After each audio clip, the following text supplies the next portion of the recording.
Bonjour à toutes et à tous, bienvenue au quart d'heure nécessaire, votre quart d'heure nécessaire.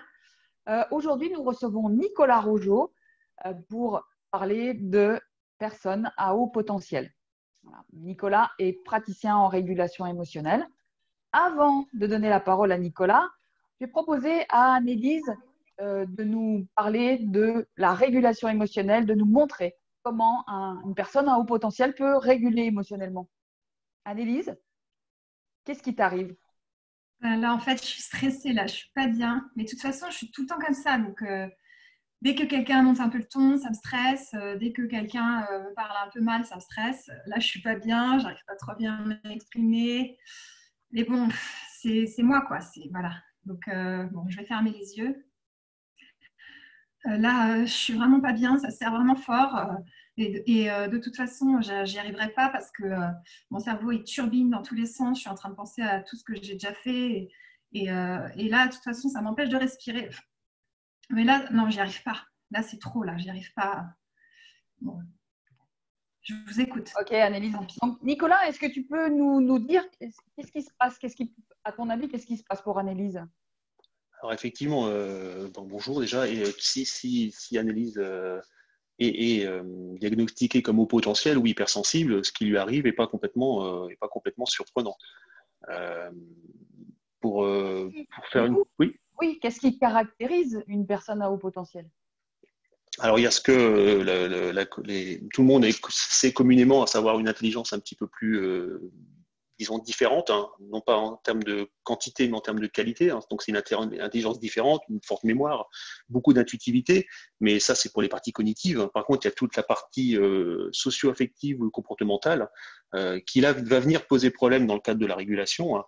Ça va être cette hypersensibilité affective, hypersensibilité émotionnelle, hein, avec une grande exacerbation des sens. Donc, ce qui fait que tout ça mis ensemble est assez compliqué. Si on rajoute un mental qui est très actif, où ça part un petit peu dans tous les sens et qui n'arrête jamais, hein, ça complique beaucoup. Ça peut être très très perturbant effectivement. Et justement, là, si je comprends bien, dans ce genre de personnalité, en fait, il y a un besoin de contrôle permanent avec une présence du mental exacerbée. Et l'hypersensibilité fait qu'au niveau des émotions, ça doit aussi partir dans tous les sens. Donc, spontanément, on se dit que la régulation émotionnelle pourrait être quelque chose d'hyper bénéfique pour ce genre de personnes. Mais justement, avec ce besoin de contrôle et ce mental hyper présent, qu'est-ce qu'on peut mettre en place pour qu'ils puissent justement bénéficier ou en tout cas tirer les bénéfices de la régulation? Bah, c'est tout à fait bien résumé, c'est exactement ça. Donc, c'est plusieurs facteurs qui font que ça devient difficile à gérer entre les sensations, les émotions, ce besoin effectivement de contrôle, avec une peur de l'échec aussi qui peut se rajouter dessus, hein, qui fait qu'à chaque fois qu'on a eu l'habitude de tout masquer en termes. Donc, l'idée, effectivement, une des solutions, parce qu'il y en a plusieurs, hein, et c'est ce que j'utilise, hein, c'est de faire participer le mental, hein, pour lui dire, bah, écoute, tu as envie de prendre la main, et ben, je vais te la donner la main. Ok, prends-la. Dans le processus de régulation émotionnelle, peut-être qu'on reverra un petit peu, qu'on verra à la fin, pour bien le redire, hein, la partie où on laisse évoluer justement et où on est censé rester dans le corps, et ce qui est très difficile justement pour un HP ou un hypersensible, c'est de rester dans le corps, et donc c'est de lui dire, bah, ton mental, vas-y, guide-moi, et donne-moi des ordres. Et ça va être le mental à ce moment-là qui va dire, laisse évoluer, laisse faire. Et le fait de lui donner la main comme ça, juste de lui dire, vas-y, tiens, t'as envie d'un truc, t'as envie de prendre la main, bah, vas-y, prends-la, et puis fais ça. Et globalement, ça va lui suffire, hein, ça peut lui suffire à dire, ok, j'ai quelque chose, et le mental, qu'est-ce qu'il fait? Il dit, vas-y, laisse évoluer. T'en es où? Laisse évoluer. Voilà. On lui donne la main, on lui donne une activité finalement. Il va la prendre sinon. Il prendra la main, donc autant lui donner dans le cadre du processus. Oui, D'en faire son allié, quoi.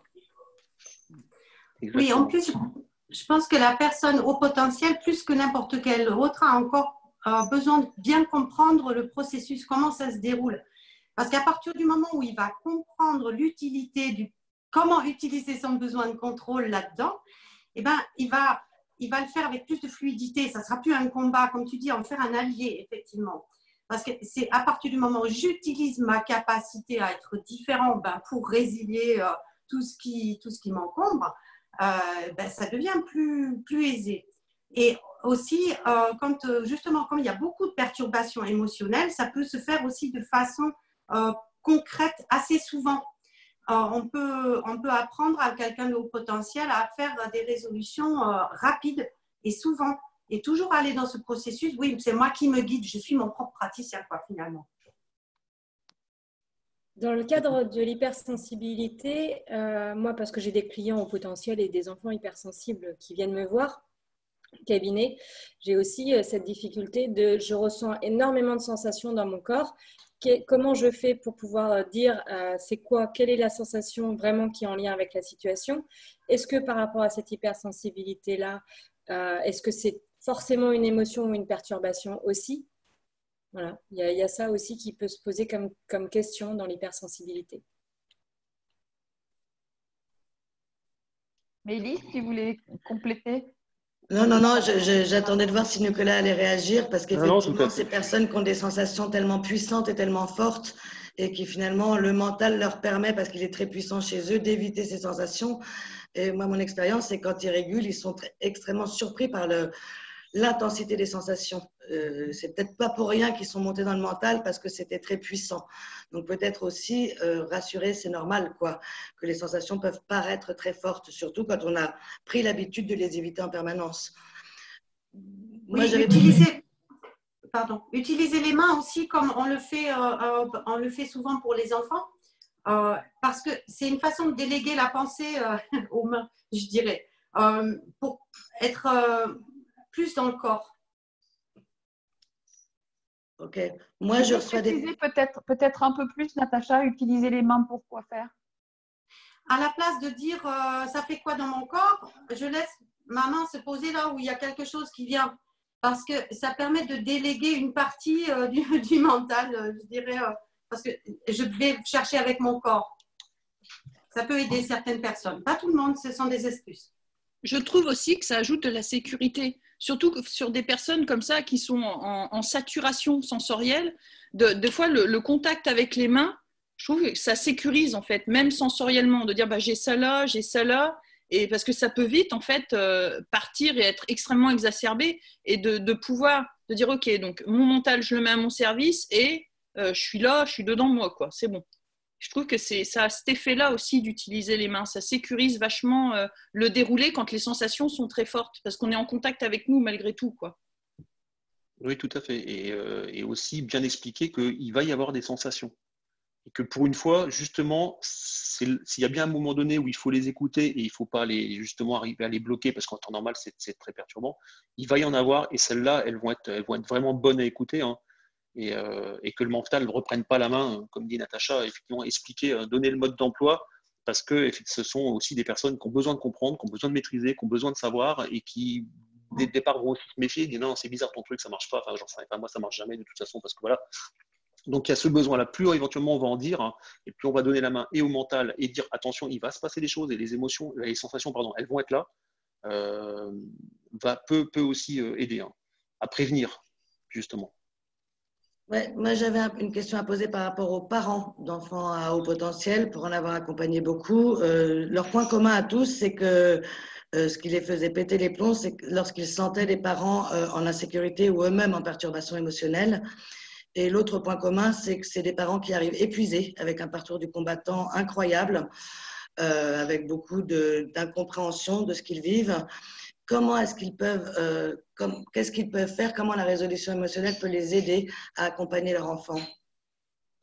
Alors, effectivement, ça va les aider eux surtout, et puis l'enfant, parce que déjà, eux, le fait de faire une régulation émotionnelle va leur permettre d'être déjà plus dans l'émotion, d'être beaucoup plus cohérent. Ça va permettre à l'enfant qui est énormément dans l'intuitivité et qui a besoin d'une plus grande stabilité affective, quand il est surtout plus petit, mais de trouver un parent en face de lui qui est cohérent. Et de ne pas sentir ce décalage encore plus important entre ce que lui ressent, entre ce que dit le parent, entre ce qu'il sent chez le parent se passer. Voilà. Tous ces décalages-là, les enfants en général sont des éponges et ils vont ressentir des choses. Les hypersensibles et au potentiel le ressentent encore plus. Donc déjà, si le parent est cohérent, si le parent est déjà pas dans l'émotion, ça va sécuriser beaucoup l'enfant, de toute façon. Oui. Je crois que tu disais aussi que souvent, quand même, comme on dit, les chiens font pas des chats. Et que, moi, j'ai vu des parents qui avaient diagnostiqué l'enfant, mais qui ne se rendaient pas du tout compte que même, ou en tout cas un des deux parents pouvait être lui aussi au potentiel. Alors, c'est tout à fait, c'est très très souvent le cas effectivement quand c'est pas les deux parents, mais il y a de fortes chances qu'il y ait un des parents et pour peu qu'ils ne le sachent pas, non seulement ça peut du coup on multiplie les facteurs et l'escalade, et puis surtout le parent peut se reconnaître dans l'enfant sans forcément savoir pourquoi. Et du coup, oui, on a une espèce d'escalade d'émotions parce que le parent voit ce qui se passe chez l'enfant, il sait que ça lui parle chez lui quelque part, donc ça lui suscite de l'émotion, mais il veut pas forcément que l'enfant fasse les mêmes erreurs ou soit aussi malheureux quelque part. Donc, et donc ça peut monter, ça peut monter. Donc c'est très intéressant de la régulation pour ça, pour calmer.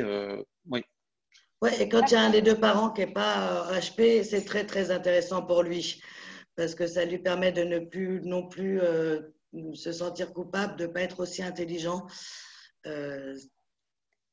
Oui, alors, aussi intelligent, disons, différemment intelligent. J'aime autant, mais c'est ça, voilà. Et bon, déjà, le fait de le savoir, ça permet d'apaiser aussi beaucoup parce que de se dire, OK, c'est quelque part, c'est normal. Voilà, on ne fonctionne pas pareil. Hein. L'enfant ressent des choses différemment. Il vaut mieux lui dire les choses clairement parce que sinon il va sentir qu'il est décalé par rapport à ce qu'on dit. Donc effectivement, plus on va être apaisé, plus on va être serein, plus on va être fluide dans ce qu'on dit et moins on va mettre d'émotion dans ce qu'on dit et dans ce qu'on fait, hein, mieux ça se passera face à un enfant qui est au potentiel, bien sûr. Alors, Annelise, avec tous ces conseils, est-ce que tu peux tenter une régulation de nouveau sur ta perturbation? Oui, tout à fait. Mais déjà, merci pour tout ce que vous avez dit. J'ai tout noté, je vais tout relire vraiment pour que ça rentre dans ma tête et tout. Donc là, je me sens toujours stressée. Donc c'est hyper fort au niveau du cœur. Je ferme les yeux, je vais mettre les mains comme vous avez dit. Ça me prend la gorge. J'ai vraiment du mal à respirer. En plus, j'ai souvent ça, mais là, je sens que ça me prend encore plus fort. Là, dans les pieds, il ne se passe rien de spécial. Dans ma tête, il ne se passe rien de spécial. Je laisse évoluer, je laisse faire. Je laisse faire mes sensations. Voilà, ça bouge un peu, je laisse faire. Je vais aller voir un peu dans mes oreilles, qu'est-ce qui se passe. Rien de spécial, je laisse faire. Dans ma tête, qu'est-ce qui se passe? Rien de spécial, je laisse faire. Dans les pieds, ça va. Les genoux, ça va. Le cœur, ça commence à s'estomper. Là, je suis en train de descendre vers le ventre. Je laisse faire mes sensations. Là, je sens un petit truc dans le dos. Ça a bougé. Dis donc, je suis étonnée. Je laisse faire. OK, là, ça commence à diminuer. Je laisse faire. Waouh, ça a marché. Incroyable. Merci beaucoup. Donc, tous ces conseils vont permettre, j'espère, d'aider les personnes à haut potentiel ou les personnes vivant avec des personnes à haut potentiel, des enfants, des conjoints, etc. Alors, merci donc à toutes et merci particulièrement à Nicolas d'avoir été présent aujourd'hui. Demain, programme, je procrastine ou je remets tout à plus tard. Et entre nous soit dit, plus que 15 jours pour tout faire. Donc, rendez-vous à demain et portez-vous bien. Salut. Merci, au revoir.